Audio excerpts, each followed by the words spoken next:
Welcome to the class of Irrigation Engineering. Hopefully this is section A and D of 2017 session. And hopefully you are getting my voice, my video and my screen share. Is it so? Anybody? Yes, sir. Yes, sir. Yes, sir. Yes, sir. Welcome to your final semester, 8th semester and final innings in undergraduate course, not in UET. Maybe some of you are continuing with the postgraduate courses also. Okay, so because this semester is started without break, so we know that you might be tired. We know that you might be feeling not relaxed, but that is how we have to cope with the COVID situation because we have lost a lot of time, so we have to cover up the time so that you should run in the race of the life in a timely, in a better manner. So I'm seeing a hand raise. If somebody is just checking it, he should lower it down. And if question is there, he should unmute his mic and ask the question. Roll number अस्सलाम 13. वालेकुम sir. Waalaikum. Sir मैंने पूछना था ये सुनने में आया था 15 मार्च से शायद यूनिवर्सिटी पूरी ओपन हो जाए। नहीं, मेरे नॉलेज में नहीं है, आपका क्योंकि नॉलेज सर ये 25 मार्च मेरे ख्याल से आज या फिर मतलब अगली दफ़ा तक जो मतलब पाबंदी थी 50% यूनिवर्सिटी ओपनिंग की। पॉसिबल है, हो सकता है। अल्लाह हालात बेहतर रखे तो आप लोग हमारे साथ ही बैठे हो। Okay sir. एमएससी हमने कल ऑन कैंपस ही पढ़ाई है, एमएससी ऑन कैंपस है, तो बाकी क्लासें भी आहिस्ता आहिस्ता बनाने की कोशिश करेंगे। You are also allowed to reside in the hostel also, final year जो है। ठीक है, अपना माइक क्वेश्चन के बाद म्यूट कर लिया करो अगर क्वेश्चन खत्म हो जाए। Okay, anybody can ask question in between, but later on, please keep your mic mute. We are recording also, so you can get the lecture also. I can ask the question in between also, to know that who is with me and who have just joined and logged in and gone to sleep again.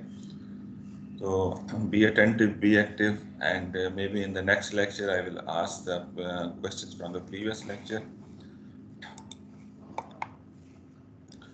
27, why he is waiting in the lobby? Why is he special person? Everybody else joined. Admit it. Okay. Okay, let us move towards business. Business is that we have to start a new subject, and the new subject is irrigation engineering CE 431. One of the subject in the series of subjects we are teaching to you in hydraulics and irrigation division related to water. If I recall the earlier subjects like fluid 1, fluid 2, hydraulics, hydrology. So after those 4 subjects, and also I will say that the drying and the fluid and the mechanics, engineering mechanics, and their concept will also be used over here. So in this subject of irrigation engineering, we will try to apply the theoretical knowledge which we have gained in the earlier subjects for practical purpose, for provision of a facility to the humankind, provision of a facility in the terms of supply of water for agriculture. So that is one of the important duty assigned to the civil engineers, that they make the infrastructures which are related to provision of a very important resource without which life is not possible. Very important resource without which life is not possible is the water resource. So that is not available evenly around the globe, evenly around the country, and it is not available when we need it. So when it is not evenly available around the places, around the globe, around the locations, equally not available. Some places have higher water availability, some places have less water availability. Then we have to intervene in the natural system and we have to convey water from high water availability area to the low water availability area.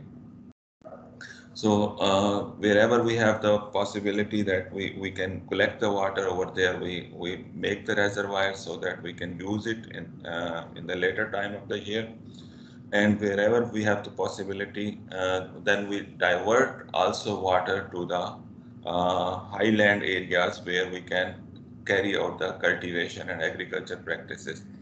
So that is the main background that this subject is related, because we are working for society.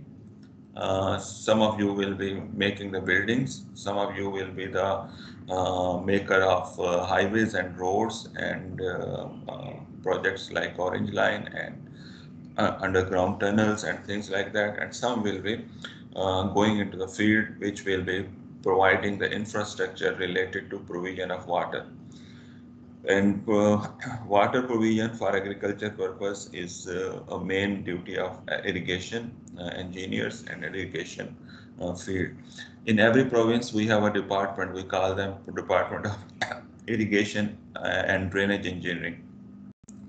They are entrusted with the duty to distribute the water to the fields, taking it from the rivers, taking the water from the rivers, and then distributing it to the field.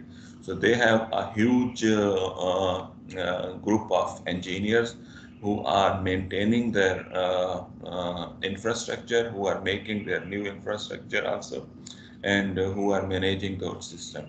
So you will be becoming part of that system, hopefully. So for that purpose, because you have to carry out such works of management of irrigation system, you should be informed how the infrastructure related to irrigation is being designed, how it should be better operated and maintained, so that we can get as maximum economical and social output from those infrastructure as possible. So that is the background. That is why this subject of irrigation engineering has been placed in the curricula of civil engineering department. Agriculture is important for us, for the country. And if somebody want to show its emphasis, its importance, we usually mention that it contributes how much percentage to the economy of the country. And the economy of the country is usually described with the help of a parameter, which hopefully you people will be knowing. We call it GDP. And GDP is abbreviation of gross domestic product. Uh, Contribution of agriculture in the GDP, only agriculture. There are different sectors. One is agriculture, one is, let us say, industrial sector, one we can say is services sector. So one is export or import sector, things like that.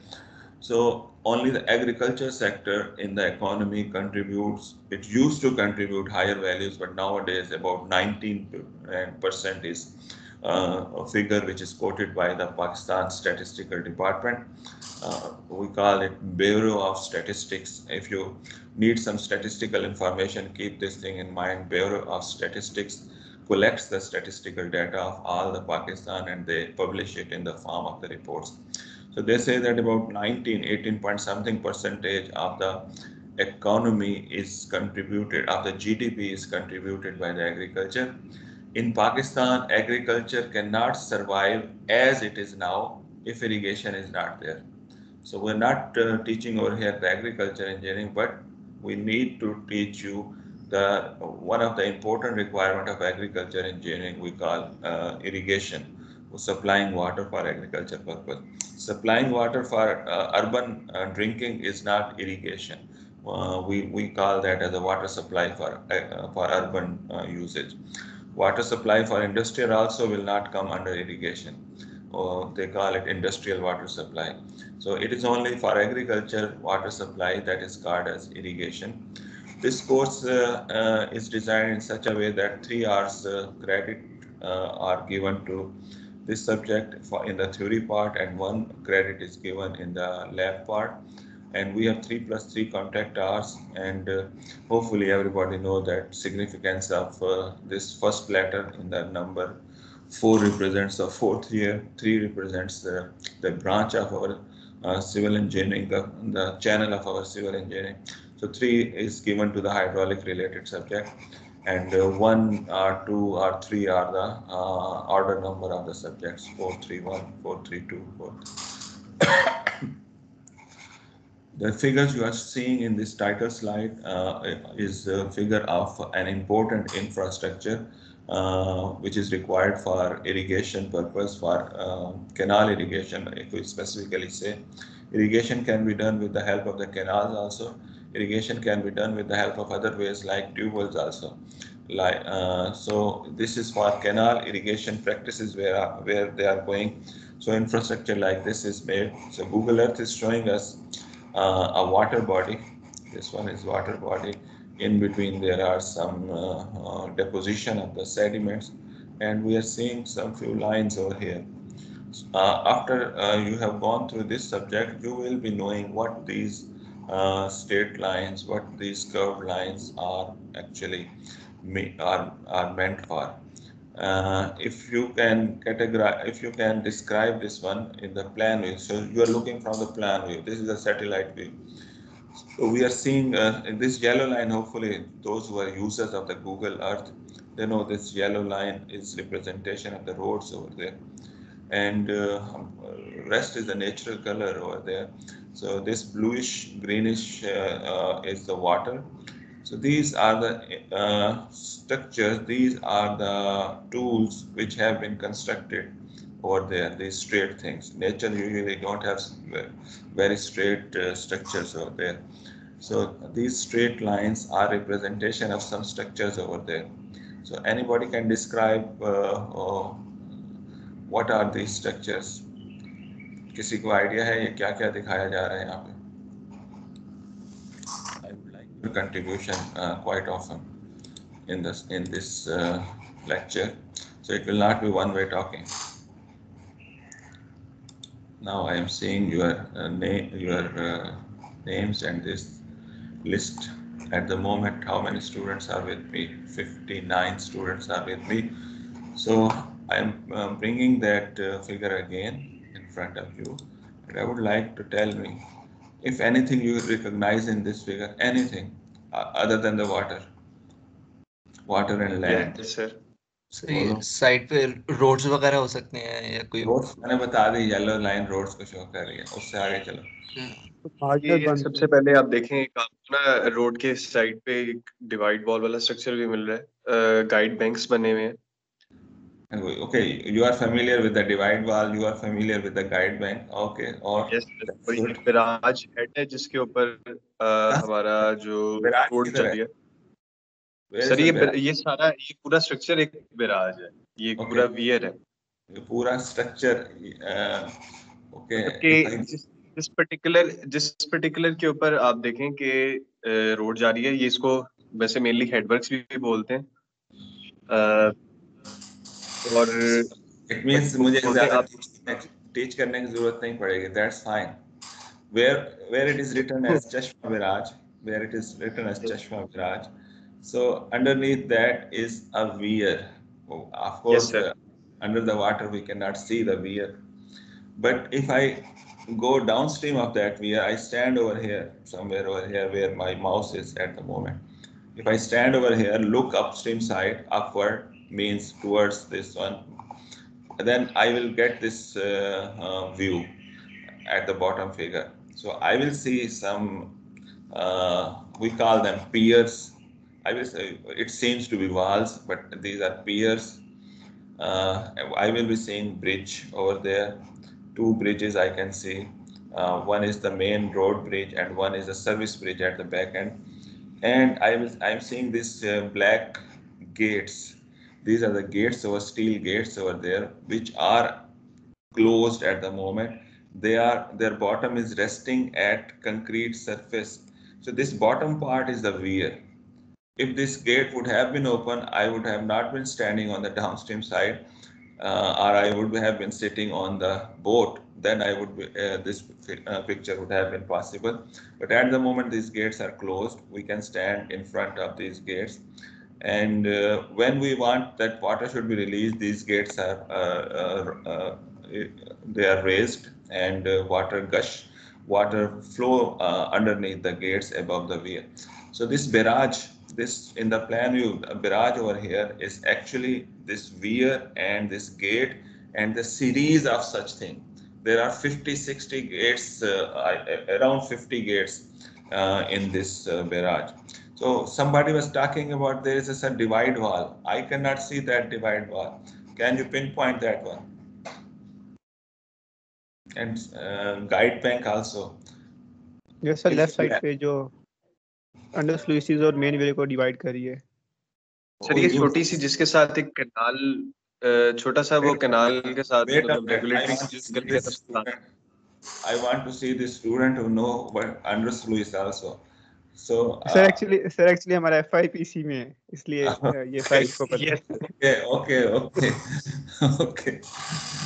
जिस बच्चे को plan view में under sluice नजर आ गया है तो that is not a fresh student of irrigation engineering. अब plan view में अंडर स्लूइस नजर नहीं आता. Under sluice are the tunnels. Okay. Under sluice are the tunnels through which we pass the water.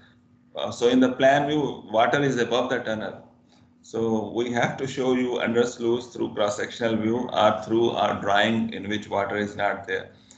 In this figure, you cannot see under sluice. Okay, let me for other students tell after zooming it. So what this student is talking, he's talking about this part. Under this water, there are tunnels which allow deep layers of water, to pass downstream side, and the top layers of the water to be diverted towards the canal over here. So this part is called as under sluice pocket, and we have the under sluice tunnels over here. Usually this part is depressed, and that is for sediment management. That will be informed to you in the later part, in the lab part also. So he said about divide walls. Usually we don't see divide wall in this zoom, but that can be seen also. Here is a divide wall on the right bank side, and here is a divide wall on the left bank side. So this divide wall separate the place or the pocket from where we divert water to the canal. First I tell you this is a canal which is taking off from the left bank, and we have a canal which is taking off from the right bank. And we call structures which is used to control the water going to the canal, that is called as head regulator. So we have a head regulator over here in the canal, at the upstream of the canal. We have a head regulator over here in the canal also. This particular barrage is provided with hydropower facility also. Previously, head regulator for this canal used to be over here, and still it is here. Head regulator is over here. Then this powerhouse was constructed over here in 90s, I think in 90 to about 2000. Chashma Barrage powerhouse was constructed. So this water is going through the powerhouse and being released downstream side, and we are generating some power about how much? Ulazib Grotha is about 1500 megawatt. It should be something about 150 megawatt, something for 149 something, not sure. So we have a hydropower station over here also. So this combination of the gates and the weirs, this part is called as the barrage component, mainly barrage component. All other are the allied structures. We call these are the guide banks. We call these things as the guide bank. And we have some water retaining structure. We call them marginal band. So this road is called as approach band. So this is elevated from the water. So this is working throughout the year. So it has a high elevation. And this part is called as a marginal band. And we have spurs inside the marginal band. These are called, these intrusion into the water, these are the spurs. So there will be more spurs on the upper side. We got, because of the use of these gates over here, most of the time flow in the river is small. we want to divert that water into the canal, so we close these gates. Because of the closure of the gates, speed or the velocity of the water on the upstream side is usually small. It's not quite a high velocity flowing water except in the floods. So when water velocity is small, so its sediment carrying capacity reduces. So bela like this, sediment deposited like this, are frequently seen on the upstream side of the barrages and also on the downstream side. So this is a bela which will be underwater when high water level is there in the flood season in the July, August, September. This will come underwater, but and after the floods, some of this will be moving down and will be going downstream side also. So this part is called as a pond of the barrage. Why I am telling you at this moment? Because this is one of the key feature which we want to introduce to you in this subject of irrigation engineering, and it is important for our irrigation system also. Without barrages, this huge link canals which are converting water, which are diverting water from western rivers of Pakistan to the eastern river of Pakistan would have not been possible. All the link canals are emanating from barrages, are coming out from the barrages, all the link canals. So wherever a link canal start, we have a barrage.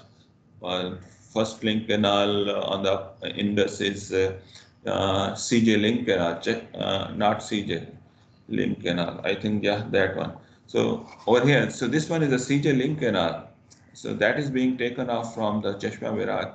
Next link canal is the Tonsa Panjna link canal. Over here we have the Kadrabad Baloki. Those who goes to Multan, they have to cross this canal. Kadrabad Baloki, Kadrabad Baloki you have to cross if you go through the motorway to the Multan. If you use the Multan road, then you cross a link canal, we call it Baloki Sidnai link canal. So then that link canal you cross. So these infrastructure are important. Our agriculture is thriving, surviving because of supply of irrigation water, and irrigation is surviving and thriving and working because of these infrastructure, and they are working because of people like you. Okay, so this is important. Please pay attention to it. Might be something you see, oh, this is not civil engineering, this is agri engineering, but that is how our life is surviving, and we are interested in this duty to provide more and more water for the agriculture purpose and other uses of water. So that was the background, importance of this subject. Hopefully you understand it, importance of irrigation. Then you will love this subject, and then you will try to study this subject. You will have to take new books for this. Normal books of structures will not work over here. You have to go to a separate field. A view of another beautiful barrage. And if name is not there, you should recognize it. Don't read this thing and tell me what is the barrage. So this is Tonsa barrage, another big barrage on Indus River. Indus is the largest river in Pakistan. Huge barrages, normally kilometer or larger length, the barrage are, and the river is even larger. River is even larger, sometimes 2 kilometer, 3 kilometer width river. So two canals are being taken off. So this is a perspective view, or a bird eye view, we can call it. And who can take it? This is taken from a helicopter which the flood tribunal. In 2010, there was a huge flood in Pakistan in Indus River, caused havoc in Pakistan, and economic losses were we had to face.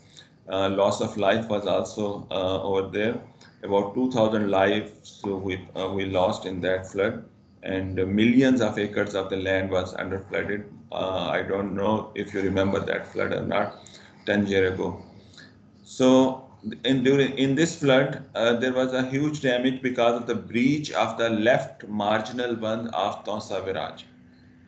There was a breach of left marginal band of Tonsa barrage. So these are the new terminology, marginal band, guide bank. So we are taking it knowingly so that you should be familiar with it. When we will be repeating these terms, then it will be common for you. So marginal band are the one which try to contain the flood water within the river. So they are the second line of defense. They are the line of defense. They protect the urban or inhabited area from the floods. So that is the marginal band.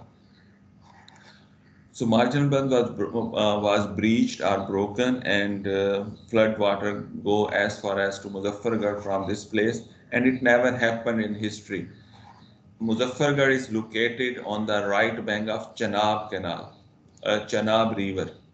Muzaffargarh is located at the right bank of Chenab River. Bring geography of Pakistan in your mind. We have 4-5 rivers flowing, joining at the Panjnath, close to the Indus, and then they join to the Indus River. So Muzaffargarh is located on the right bank of Chenab River. Sindh is about 50-60 kilometers away from that, and Sindh is lower. Muzaffargarh was on the side areas higher. So, but this time, because of the breach of the embankment, the breach of the marginal band, water reached as far as to Muzaffargarh, and finally it went to the Chenab River. So that people were not expecting it. Huge losses occurred because of that. So this picture was taken by the tribunal. Inquiry tribunal was made. Judicial tribunal was made, comprising of justice from the High Court, a professor from UET, Professor Shakir, and one more member from Irrigation Department. So 3-member tribunal was there. They have a report available on the Lahore High Court website, I think, who describe why this flood happened, what was the mistake we have done, and what we should do in the future to avoid such problem. So this picture was taken by them. As we go over there to the barrage, we don't see this view. We will be standing over here. We will be standing over here. We have another view, like I have shown you the picture like this. So we will be having views like this. But this is the complete bird's eye view for that area. This Chashma Tosa barrage, so this is divide wall. It has a special, this whitish thing over here. Anybody recognize this? हाँ जी, एक बच्चा जो बोल रहा था, ये क्या चीज़ है जिसका FYP है बैराज पे? क्या टाइटल क्या है FYP का? Sir optimising height and location of subway जिला फिर से बराज। आप इसे बड़ा अच्छा जानते हो. Optimizing the location of the subsidiary where? Yes, sir. Yes sir. तो ये तो फिर तुम्हारा ही बैराज है फिर. So can you tell to other student what is this thing, this line? This is a subsidiary weir. This is a flow. हाँ जी बोलो.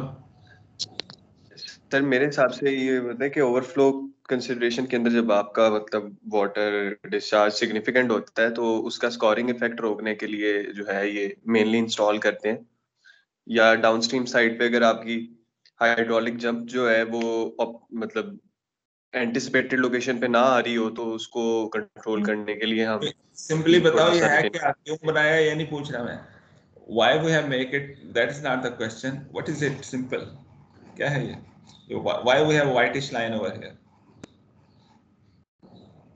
Sir इसका एग्जैक्ट नाम नहीं याद आ रहा, मैं इसको सबवेयर नहीं कहूंगा लेकिन इसका एग्जैक्ट नाम नहीं याद आ रहा, नहीं मैंने नेट पे पढ़ा था. This is a flow discontinuation above the subweir. Actually there is a subsidiary or subweir over here, and this is not a normal scene in other barrages. Only this Tosa barrage have this subsidiary weir. This was constructed in 2005 or 6.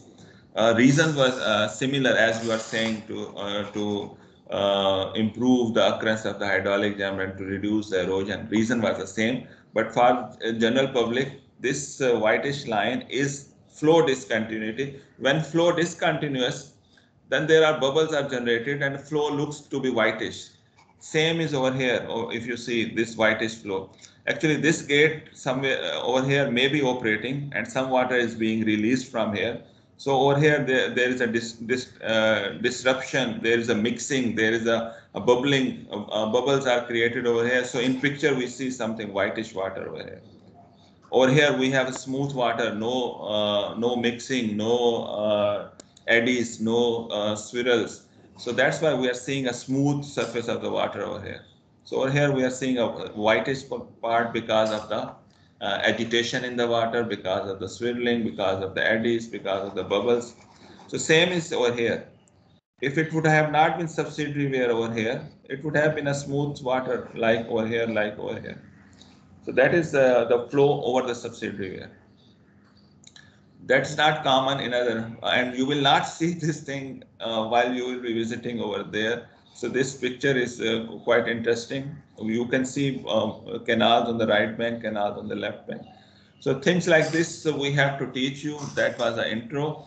And who is teaching is Professor Habib. He is on leave this week, and Suhail is taking care of his class. And I hope you have taken his previous lecture, and today he is teaching to the B and C section.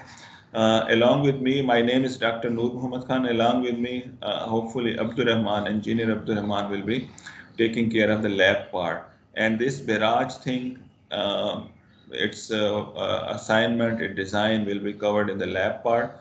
If you have question in the lab part, you can approach to Habib Saab and myself, but hopefully you will be getting answer from Abdur Rahman also. Importance of water is seen in the literature. One of the quotation from a previous president of USA, JF Kennedy, he emphasized the importance of water in this simple quotation, that anyone who can solve the problems of water will be worthy of 2 Nobel Prizes, one for the peace and one for the science. So usually Nobel Prize getting is not easy. One Nobel Prize getting is not easy. But he said that water is such an important thing. If somebody resolve its problem, then he will be worthy of scientific discovery or scientific Nobel Prize also, and also Nobel Prize for Peace, because water is considered to be cause of the conflicts in the countries, in the nations, because of its importance. Everybody, and because of the survival issue of the country and the nations, people can go as far as to fighting, and as far as to resolve towards the use of the weapons, and that war can be broken, war can be started. So if water problem can be resolved, peace can be obtained, and the person who solved the water problem can be worthy of the 2 Nobel Prizes. One is for peace and one for science. Many countries are at what we call it at the, we cannot say, are in conflict because of water. Level of the conflict are different. No country is at war because of water at the moment. I think war nahi chal rahi पानी की वजह से, but high conflicts and high क्या कहते हैं, differences are there between the neighboring countries because of the water issue. Water is shared by European countries also. For example, there is a river, we call it Danube River, shared by 18 countries. Our Indus River, this is shared by how many countries? 1, 2, 3, 4. I think at least 4 countries are sharing Indus River system. India, Pakistan, you people know. Afghanistan is also linked through this Indus Basin, because one of the tributary of Indus River is Kabul River. Kabul River is coming from Afghanistan. So, and some part of Indus also coming from China, the southern part of the China, close to our northern part. So some part is over there, China also, but very small part. So these 4 countries are sharing this. Similarly, there is Ganga River, there is Brahmaputra River, there is other rivers which are shared by Nepal and India and Bangladesh, and there are rivers in Afghanistan. So there are rivers which are crossing the borders, because borders were not made seeing the hydrological features. Borders were not made based upon the watershed. They were not made because of the hydrological features. So borders are separate lines. Hydrological features are separate lines. So rivers are crossing one country to the other country, and that sharing of water is causing conflict. If you share something within the house, that causes conflict. But when we share something between the countries, that also causes conflict. But we are socially, what we call it, knowledgeful. We are well developed. We have got some peace agreement to share the water between countries and also within countries. Luckily, we have got Indus Basin Water Treaty, which tell us how much water who will using. So within use of that Indus Basin Treaty, we have conflicts, but many of our problems have been resolved because of that treaty. Similarly, we have an agreement between the states of Pakistan, 4 states of Pakistan. Anybody remember its name? Indus Basin Treaty is between India and Pakistan, and there is an agreement between states of Pakistan, between provinces of the Pakistan to share the water. उसको क्या कहते हैं? What we call that agreement name? 63. So 30 students are present, it means. Anybody remember, anybody know WAA? So water accord. Water accord is the short form. Okay, that's fine, sufficient enough. We call it water apportionment accord, WAA. Water apportionment accord, and along with that we say 1991. It was signed in 1991. Because of that accord, we now know how much is the water right of Punjab and Sindh and Balochistan and KPK if normal flows come. What will be happening if flow are less than the normal, how we will be sharing it, and what will be happening when flow is more than the normal, how we will be sharing it. And who will look after this sharing mechanism? A department has been created, which is called as, an organization has been created, which is called as, anybody? It starts from I. Let me pick Noman Ali. You are without IRSA. So IRSA is the Indus River System Authority. Please use these names. These acronyms, these abbreviations are very common in our irrigation and water sector. So you should be knowing these things. Maybe repeat it. It will be repeated in the later part of the lectures also. If we go towards our course outline, we intend to cover after the introductory lecture, in which we have to tell you the importance of this subject in daily life, importance of this subject for a country, and importance of this subject for you people. Still, irrigation job is considered one of the best job in government sector within the engineering, irrigation, CNW, or kya, WAPDA. So these are irrigation and WAPDA are highly related with the irrigation works and the works related to the water. WAPDA is another big department. In addition to the irrigation department, irrigation distribute the water. WAPDA, which is the abbreviation of Water and Power Development Authority. I repeat it, so you should be knowing it for now and onward. WAPDA is Water and Power Development Authority. So they are entrusted with the duty. You see how country is being managed. Departments have been created. They are entrusted with the duties, like we have been entrusted with the duty to provide qualified professional engineers. The engineering university, we are entrusted with the duty to train and provide to the country professional engineers. Similarly, other departments are interested, other duties. So WAPDA is interested with the power and water development duty. They have to develop. Develop means they have to construct. They have to bring into existence the project which can give us water and the power.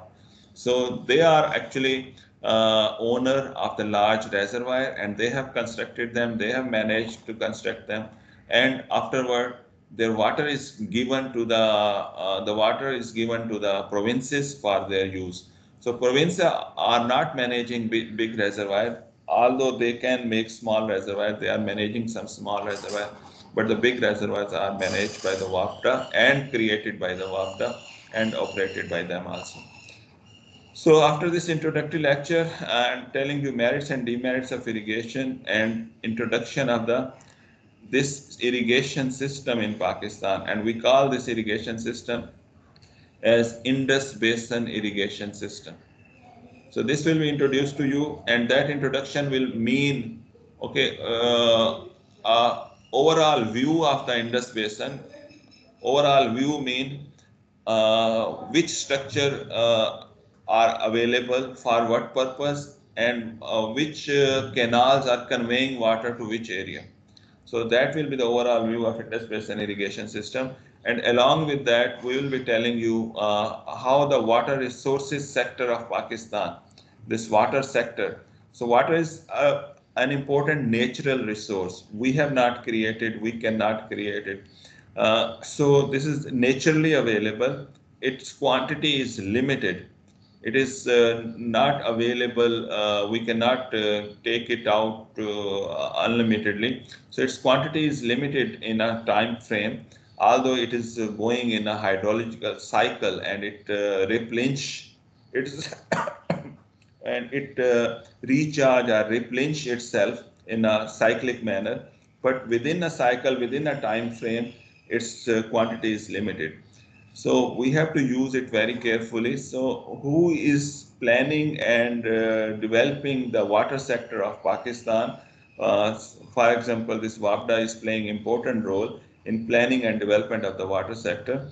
And water sources of Pakistan, who are the main movers and shakers, if I say, who are the main stakeholders who are managing the water resources sector of the Pakistan. Other than WAPDA, other than IRSA, and other than irrigation, these are the three main main bodies or main organizations who are managing this water sector of Pakistan. In addition to them, above them, if we have to get the approval of some new project, we have to go to the planning commission for financial approval and this thing. But who is managing it is WAPDA, irrigation, and IRSA. We will be teaching you how canal irrigation system works. What are the main components of the canal irrigation system? When we say canal irrigation system, you should be knowing that there is irrigation can be done in other way also. Let me tell you briefly the definition of the irrigation first. Irrigation is defined as artificial application of water on an agricultural land for the assured growth of the plant life. So keep in mind, artificial application of water on an agricultural land for assured growth of plant life. So that is irrigation. Key word in this definition is artificial application. Artificial. So if somebody apply water naturally, and that means somebody will not apply it, nature will apply this water automatically. So if water is applied naturally through rainfall and agriculture occurs over there, crop grows over there, we don't call that as irrigation. We call that as, उसको हम कहते हैं, this is rain-fed agriculture. Anybody know its local Urdu name? Rain-fed agriculture को हमारी उर्दू में क्या कहते हैं? People living in Pindi area, they should be knowing it. Chakwal, Pindi, Jhelum, they don't have irrigated agriculture over there. Sir, Barani crops. Barani Zaraat समझ लें. So Baran is other name for the rainfall in local language. Baran is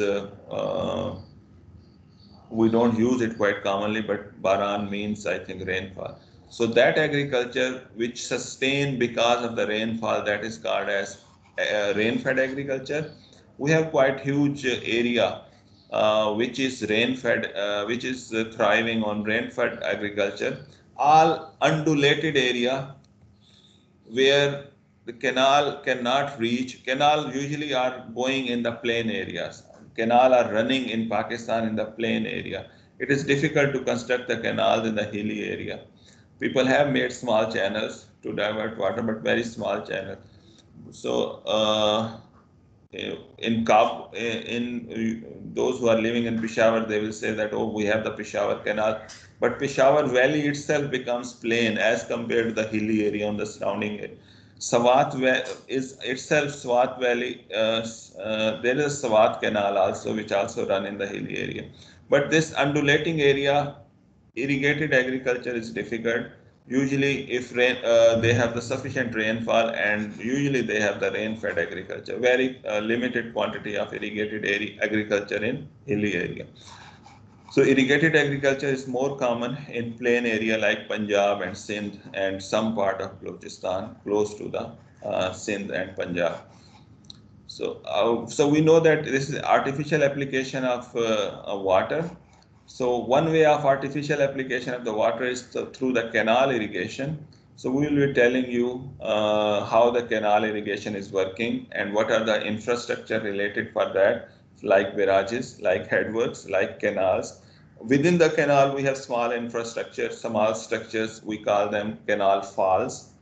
We call them outlets. We call them tail cluster.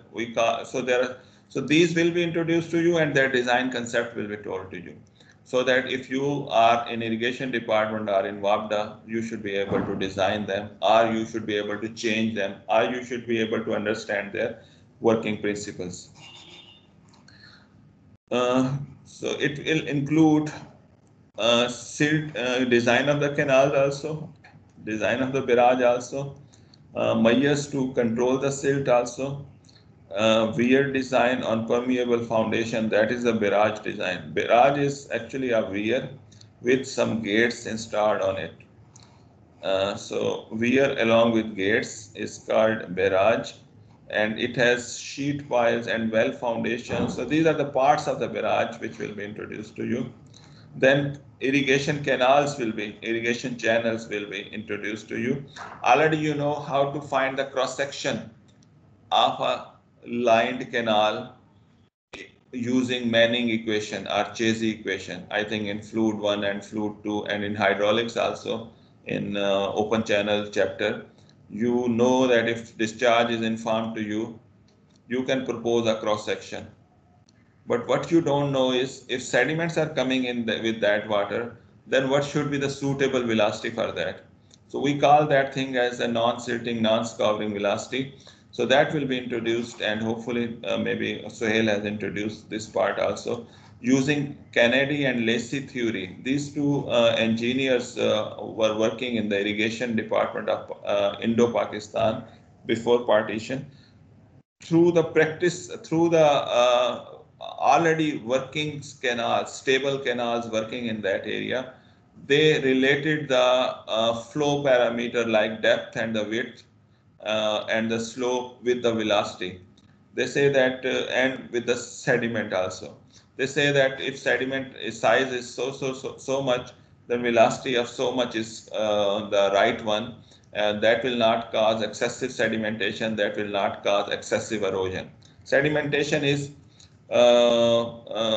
deposition of the sediment by the water. If the water cannot carry the sediment along with it, it deposits on the bed on the sides. That is the sedimentation. If water is flowing at a high speed, then it try to erode that sediment. So that is the erosion part of the sedimentation. So we should have the velocity which is neither silting nor scouring velocity. So in between we have a special velocity for each size of the sediment. So for the sediments which are predominant in the canal, we propose the velocity, and the canal is then working in more or less stable manner. There are theories like Lacey and Kennedy theory which help us design the channels, and there are physics-based methods. We call them as rational methods. So they use the formula of the physics. They calculate the shear stress. They calculate the shear stress depending upon how much is the pressure over there. So from the pressure, they calculate the shear stress, and that shear stress is related with the cohesion between the sediments. And in this way, the type of the sediment and the shear stress are compared, and we see if erosion will occur or not, and then we design the canal. So this rational method of the design of the canal, which is more popular in Western countries, in UK, in Western countries, they are using this rational method. We people are more familiar with Lacey theory, but both of these methods, all these methods will be introduced to you. HEC-RAS can be used for sediment analysis of the canal. If time permitted, this computer-aided design of irrigation channel will be tried to be introduced to you. Irrigation works, head regulator, falls, meter flumes. So these are also related with canal irrigation. These will be introduced to you. Canal lining will be introduced for stoppage of the wastage of the water through seepage. If canal is unlined, and most of our canals are unlined canals, keep in mind, we were not very good in economical terms, so we dug the canals and we kept them as it is without lining. So they cause huge seepage, and it is estimated that only 40 to 50% of the water reaches to the crop, which we divert from the head regulators. If I divert 1 cubic meter or 100 cubic meter of the water from the head regulator into the main canal, then go to the branch distributary, then water course, and then to the field, only 40% water is left, the rest is gone away, seepage or evaporation losses. So when we are under the water stress scenarios nowadays, water scarce scenario, I will say, so then canal lining importance is quite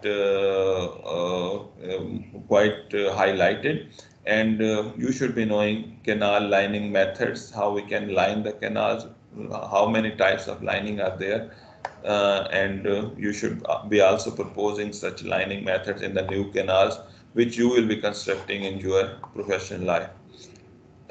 Then we have to tell you how to calculate the crop water requirements.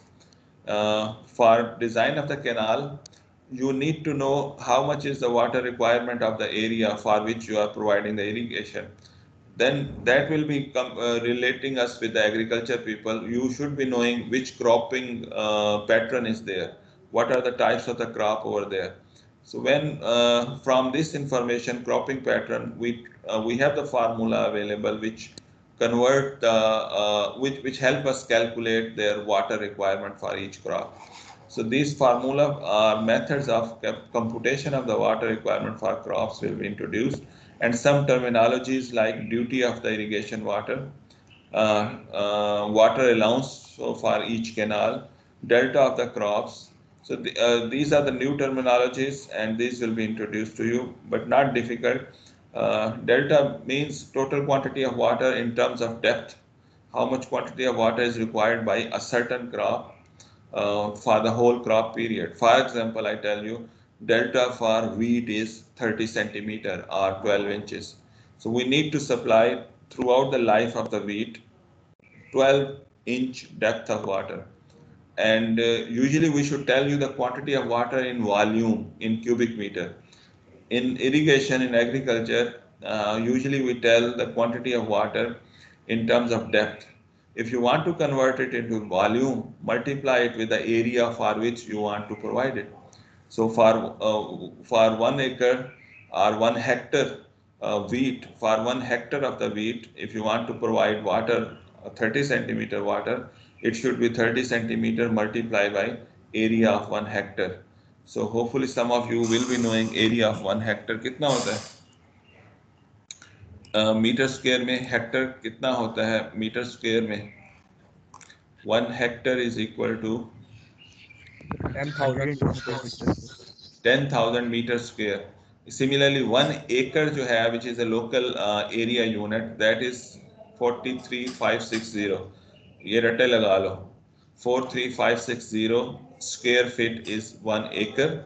43560 square feet is 1 acre, and 10,000 meter square is 1 hectare.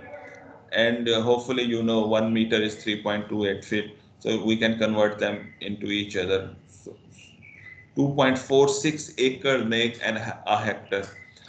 About 2.46 acres makes a hectare. Okay, going towards, so after this irrigated agriculture and the crop water requirement, you will be informed about irrigation methods and practices. There are different ways we can apply water to the field.